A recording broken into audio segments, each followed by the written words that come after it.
Makam para wali di wilayah Kabupaten Grobogan. Kabupaten Grobogan, Jawa Tengah, tidak hanya dikenal karena pesona alam dan hasil pertaniannya, tapi juga menyimpan jejak-jejak sejarah spiritual dan perjuangan yang luar biasa. Di berbagai sudut wilayah ini, tersebar makam para tokoh penting yang berjasa dalam penyebaran agama Islam hingga perjuangan kemerdekaan. Berikut ini kisah mereka, tokoh-tokoh yang mewarnai sejarah Grobogan dengan karomah dan keteladanan. 1. Ki Ageng Tarub, leluhur para raja. Lebih dikenal dengan nama Jaka Tarub, tokoh legendaris ini hidup dalam balutan kisah cinta magis bersama bidadari cantik bernama Dewi Nawangwulan. Dari pernikahan mereka lahirlah Dewi Nawangsih, yang kemudian dipersunting Bondan Kejawan, putra Prabu Brawijaya V dari Majapahit. Makam Ki Ageng Tarub kini menjadi destinasi wisata religi yang terletak di Desa Tarub, Kecamatan Tawangharjo, Grobogan. 2. Ki Ageng Getas Pendowo, sang cucu Jaka Tarub. Bernama asli Raden Depok, beliau adalah putra dari Dewi Nawangsih dan cucu Jaka Tarub. Kiprahnya dalam menyebarkan nilai-nilai keislaman dan budaya Jawa masih dikenang hingga kini. Makamnya berada di Kelurahan Kuripan, Purwodadi, Grobogan. 3. Ki Ageng Selo, penangkap petir. Bernama asli Syekh Abdurrahman, tokoh karismatik ini hidup di masa kejayaan Kerajaan Demak. Legenda menyebutkan, beliau memiliki karomah menangkap petir dengan tangan kosong. Makamnya terletak di Desa Selo, Kecamatan Tawangharjo, Grobogan. 4. Ki Ageng Tirto Syekh Abdurrahman, penakluk kekeringan. Cicit dari Raja terakhir Majapahit, Prabu Brawijaya V, Ki Ageng Tirto memiliki karomah yang mengubah kawasan Tandus Karangasem menjadi subur dan kaya air. Sosoknya dikenal arif, dekat dengan rakyat, dan penuh keberkahan. 5. Syekh Maulana Habibah, sungai yang menjauh.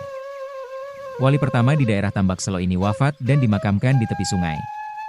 Keajaiban terjadi, aliran sungai tersebut berubah arah menjauhi makamnya, seolah memberi ruang dan hormat pada kekasih Allah ini.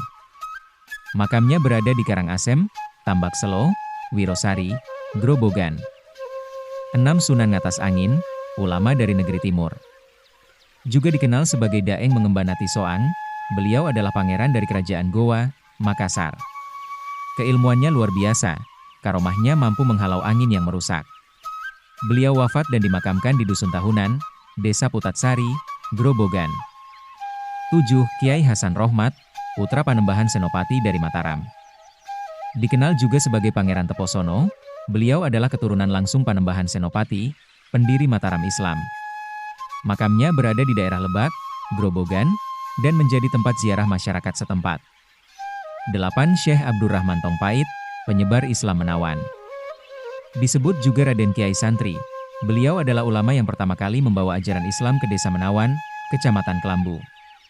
Makamnya hingga kini masih ramai diziarahi. 9. Ki Ageng Kafiluddin, ulama dari Pulau Garam. Berangkat dari Madura, beliau menginjakkan kaki di Grobogan demi dakwah. Dikenal sebagai wali yang bersahaja dan penuh ilmu. Makamnya terletak di Kompleks Pondok Pesantren Al-Maram, Desa Menduran, Brati. 10. Mbah Ganjur, murid Sunan Kalijaga dari Persia. Dikenal juga sebagai Syekh Abdurrahman Ganjur Godo Mustoko. Beliau dipercaya berasal dari Persia dan merupakan murid dari Sunan Kalijaga. Peranannya sangat besar dalam penyebaran Islam di Desa Ngroto, Grobogan. 11. Syekh Sirojuddin, ulama Madura berdarah Sunan Giri. Nasabnya bersambung hingga ke Sunan Giri. Beliau datang dari Madura untuk berdakwah di Grobogan, dan wafat di Desa Ngroto, Kecamatan Gubuk. 12. Kiai Haji Abdurrahman Munadi. Beliau memiliki banyak karomah, di antaranya, dalam suatu kisah, di daerah Gubuk ada musibah pagebluk, wabah penyakit, sore sakit paginya meninggal, pagi sakit sorenya meninggal. Lajeng Udana, pembantu bupati yang membawahi beberapa kecamatan, Gubuk, Hadiprojo meminta barokah doa kepada Simbah Munadi, supaya wabah penyakit tersebut bisa hilang. Simbah Munadi bersedia berdoa dengan syarat Udana Hadiprojo harus taat kepada Allah Subhanahu wa Ta'ala. Wabah penyakit itu pun akhirnya bisa hilang dan Udana Hadiprojo taat kepada Allah Subhanahu wa Ta'ala. Makam beliau berada di Duku Polaman Desa Jati Pecaron Kecamatan Gubuk Kabupaten Grobogan. 13. Kiai Haji Hasan Anwar. Kiai Haji Hasan Anwar adalah pejuang kemerdekaan yang berasal dari Gubuk. Beliau pemimpin pejuang kemerdekaan Laskar Hizbullah. Beberapa kali melakukan perlawanan terhadap penjajah Belanda.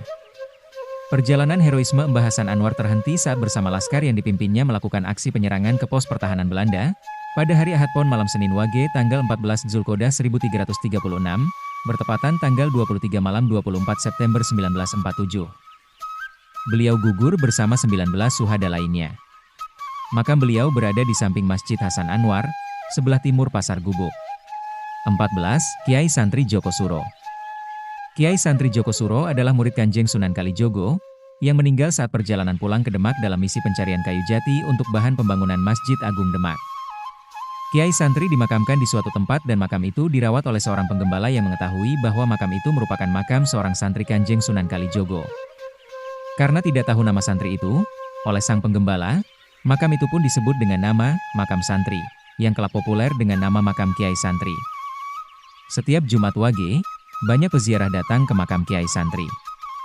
Kenapa Jumat Wage? Karena Jumat Wage merupakan hari lahir atau weton Kiai Santri. Sehingga diyakini merupakan waktu yang pas untuk berziarah ke makam Mbah Kiai Santri. Makam Kiai Santri Joko Suro berada di Duku Tlogo Tanjung, Desa Tlogorejo, Kecamatan Tegowanu. Grobogan bukan sekadar kabupaten, ia adalah tanah para wali Allah dan pejuang tanah air. Mengunjungi makam-makam mereka adalah bentuk penghormatan sekaligus pelajaran tentang iman, ketulusan, dan cinta pada negeri.